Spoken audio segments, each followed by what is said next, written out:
Hi, I'm Marlene Benson, and this is my interpersonal communication project, HSC 0508. My overarching goal for communication is to enlarge the conversation with purposeful listening and understanding. I also want to be authentic through self-disclosure, and I desire to have Christ revealed in me so that I can then speak Christ into the lives of others. I would like to share a little bit of my background with you. I was born the youngest of 6 children to an alcoholic father who abused my mother.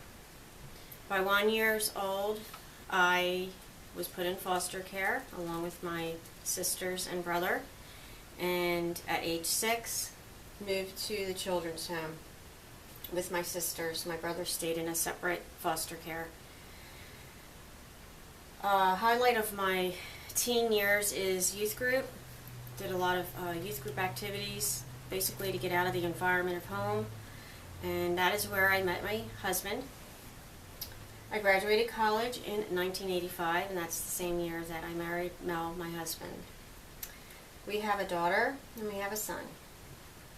I had several years of addiction that were very difficult for me and for my family. I utilized alcohol in order to hide my pain of life and to avoid dealing with my life.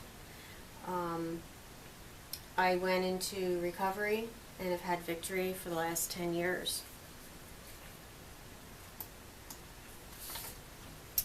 In Carbonell's book, How to Solve the People Puzzle, I took the questionnaire exam and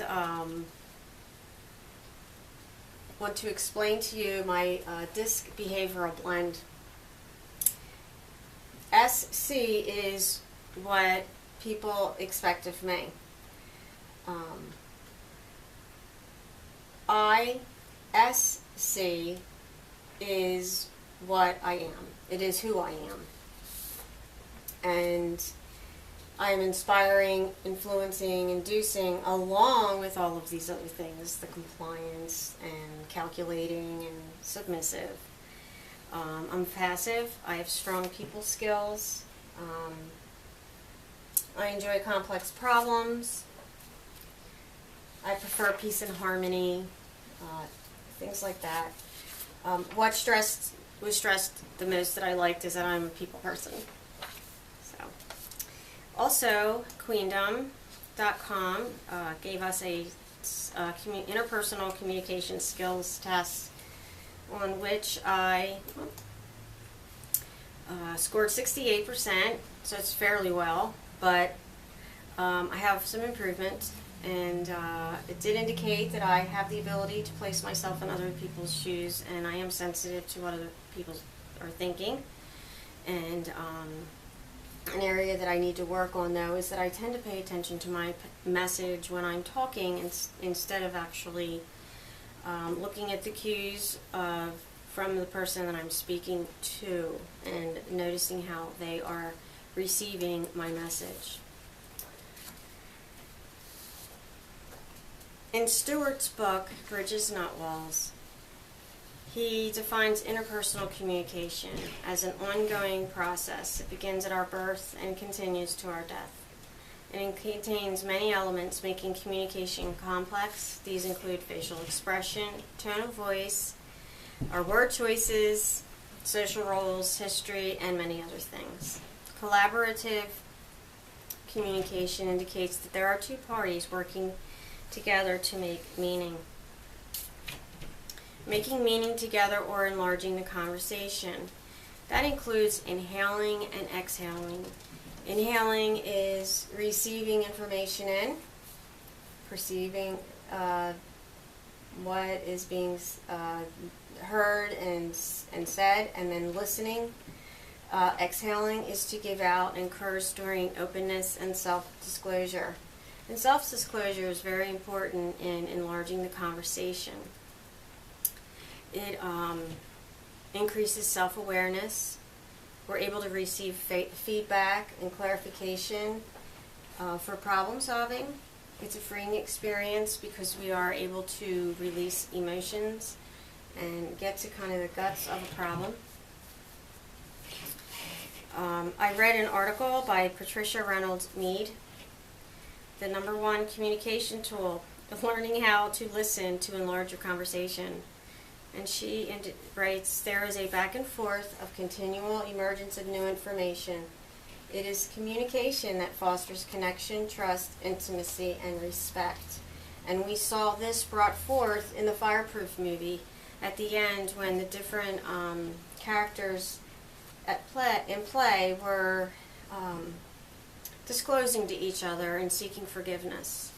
And it was very effective to build their relationship and strengthen their families.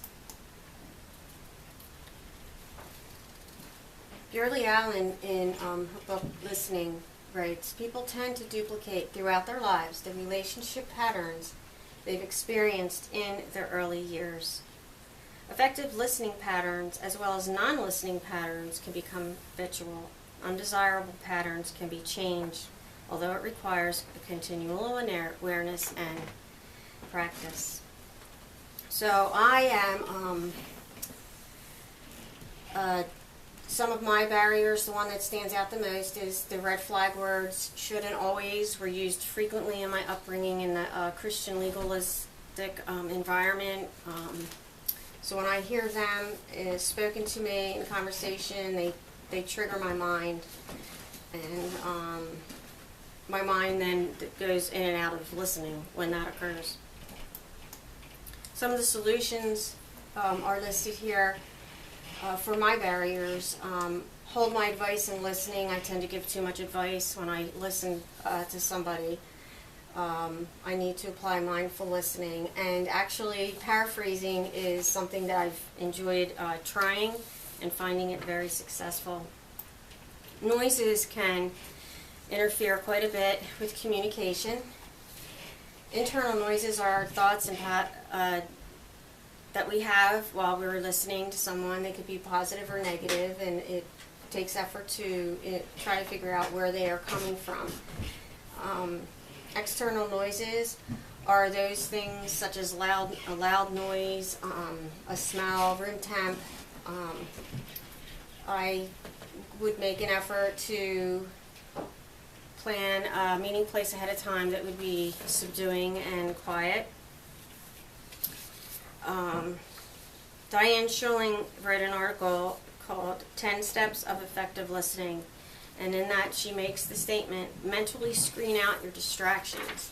And I like how that just causes me to think of exercising my mind to block out those noises that are hindering my listening. Action plan. My action plan is I would like to be an empathetic listener at level 1. I apply mindful thinking. Mindful thinking eliminates my selfish thinking. Use self-disclosure. So I've learned self-disclosure is a healing process, and it encourages trust and deeper sharing from the other person. Encourages then me too to continue that back and forth and enlarging the conversation. The talker listening card I have not personally used at this point, but I will give it a try when I am in situations of hostile situation, because it will encourage the slowdown of the conversation and therefore encourage each person to listen more effectively and take their time to listen to those that are talking to them.